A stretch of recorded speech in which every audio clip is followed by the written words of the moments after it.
Hello everyone. I have wanted to do this kind of random video for a while now. It's kind of a response video to the Has the Single Player Shooter Gone Backwards video made by a guy called Total Biscuit. I'm sure you guys know, or at least have heard of him. Basically in that video he talks about how the shooters we have nowadays have declined since the old days of the Doom, Wolfenstein, Shadow Warrior type shooters, those older shooters. And while I don't actually disagree with his point, I believe that the decline happened much later. I think the golden age of shooters has been from around 1997 to 2007. Basically, 1997 would have been when GoldenEye and Perfect Dark, that's when that came out. And then the end of 2007, we had games like Half-Life Episode 2, Call of Duty Modern Warfare 1, and we also had Bioshock.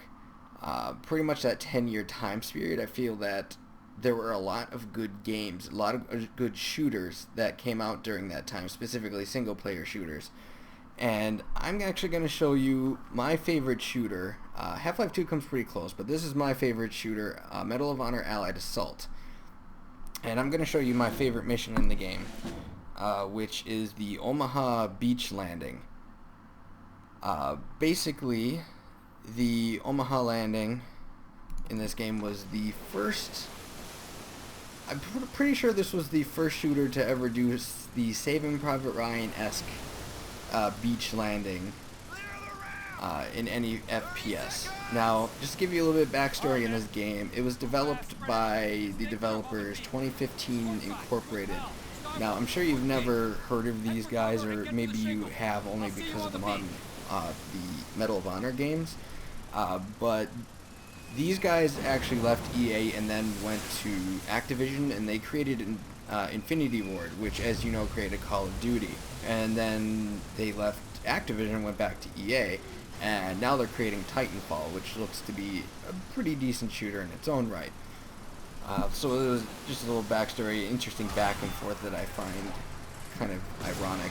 Now, here's a little key difference between shooters during this time period and shooters nowadays. You'll notice that I am actually able to look around here. This isn't a cutscene.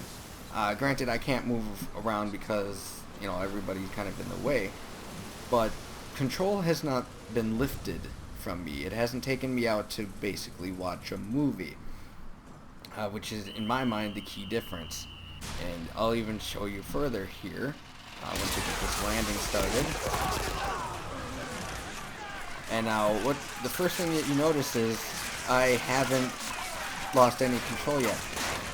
You probably know that in most shooters nowadays, you get the whole, after the start of the mission, you get the whole shell shock effect. You get a near explosion that puts you in a shell shock state, and then it gives you a little cutscene and shows you everything that's going around. And you know, while it may look cool, it's not actually entertaining to me.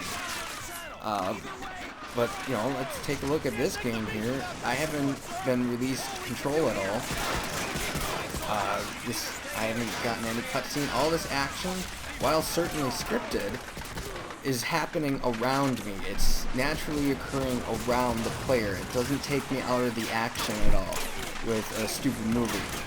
Now, I mean, the shooters during the 10-year time period that I'm referring to are certainly not all innocent of that. I know, like, for instance, Call of Duty 2 had that in their beach landing where you kind of just left and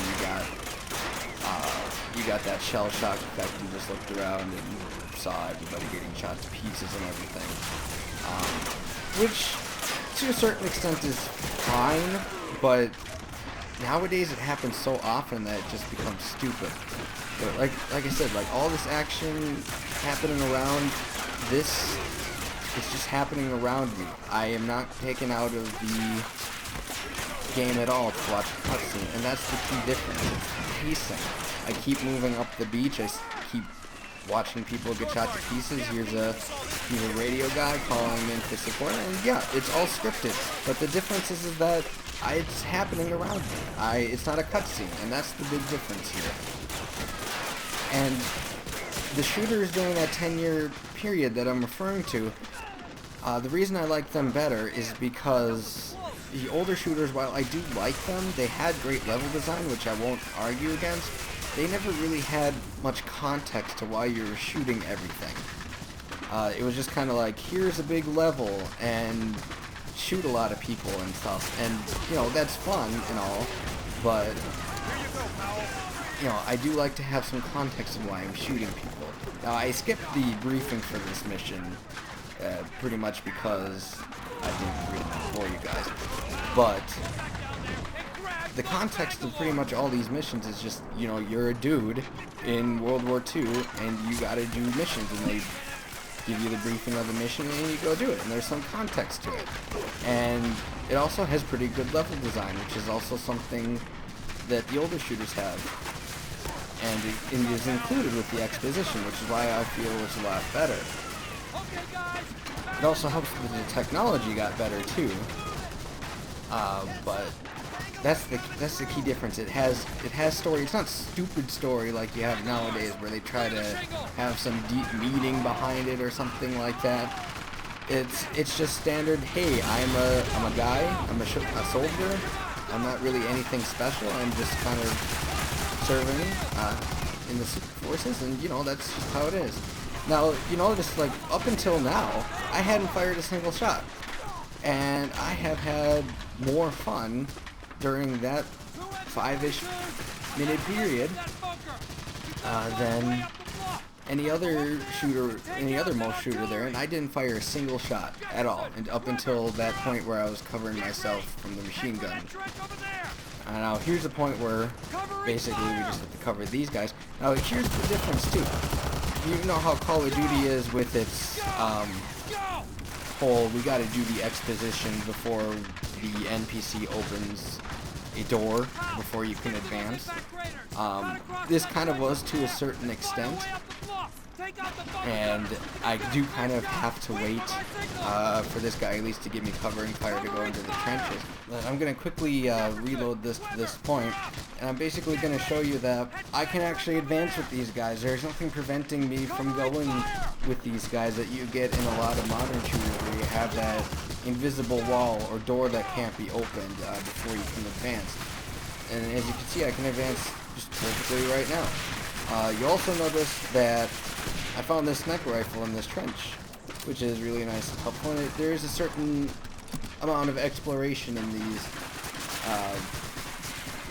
style of games as well. Not to the extent of the older games, but granted, I'm not a big fan of exploring, so that's okay with me. I like exploring to a certain extent, pretty much at the level that it is with these shooters. And you'll notice that it isn't a 2-weapon system. I can have a bunch of weapons. You see at the bottom there, I can actually have as many weapons as I want. It's just split up between SMGs, rifles, heavy rifles like the BAR, stuff like that. But you can't actually pick up enemy weapons unless it's a weapon in the mission. They usually give you a certain amount of weapons that you can pick up, and that's it. You just have to grab ammo for them as you go along, which is a good system in my mind. And also, there's no regenerating health. I have to actually watch my health and get health packs and stuff like that. And while regenerating health isn't necessarily a bad thing, it is kind of a thing that has led to the decline of shooters, because I just don't like the idea of healing from full, or healing from empty and going to full in like 5 seconds. I do like having to manage your health. Personally, my favorite type of health regen is the where you have blocks of health, like in Resistance or Mass Effect 3, where they had, once you drop below that certain bar of health, it wouldn't regen past that point, and you'd have to use some sort of either medic pack or something like that to heal yourself. I think that's the best one, because honestly, with just no regenerating health at all, I feel that if you get dropped down to 1 health or something like that, and you're just kind of stuck going through that part of the mission with 1 health, which is just really annoying, at least until you get a health pack. But yeah, I think the time period, that 10-year time period I was referring to, I think that was some of the best time for shooters. I mean, let's go through some of those shooters, at least off the top of my head. You know, you had the Medal of Honor games, these older ones. Call of Duty, the first couple of games came out. You had Halo, Half-Life, Half-Life 1, Half-Life 2, and all the episodes that came out for it. You had the Jedi Knight series, which was excellent, has some of the best melee combat, never mind lightsaber combat that I've ever played in a sort of shooter. You had the Rainbow Six games that came out during that time. You also had like Far Cry that came out. Far Cry 2 came out a little bit after that, so I'm not going to include that. Crysis came out in 2007. Then you had Serious Sam, Unreal Tournament. I suppose, even though I guess that's technically not a first-person or single-player first-person shooter, but it was still a very good shooter. And then you had the GoldenEye and Perfect Dark, like I mentioned, and there were a lot of good shooters during this time. And if you weren't gamers during that time, or if you've never played those shooters before, I would definitely recommend at least picking up a couple of them. I mean, they're excellent shooters. Like I said, this is my favorite game. I think that it's got some of the best level design. I mean, I know a lot of people really like that sniper mission in Modern Warfare 1, but this one during Mission 5 is like a really awesome sniper mission where you're going through basically a bombed out city. And the difference is that you don't have that guy like basically telling you where to go, what to do this. You're basically on your own, and you have to. It culminates with you having to defend this bridge from being exploded, and you have to watch your back while at the simultaneously covering the bridge with your sniper rifle. And it's a really fun mission. I mean, and like I said again with the pacing, this mission, this Omaha mission, is the 3rd mission in the game.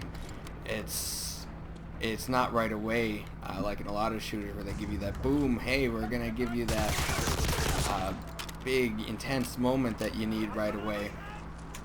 It just paces it so well. And like I said, you can pick this game up, I believe, on GOG for I think $10 now, and it comes with the 2 expansions, which were also very good. And I would definitely recommend trying it out if you've never played this game before. It's really a lot of fun. But I think that will wrap up this video then. Thanks for watching, everyone, and I will see you next time.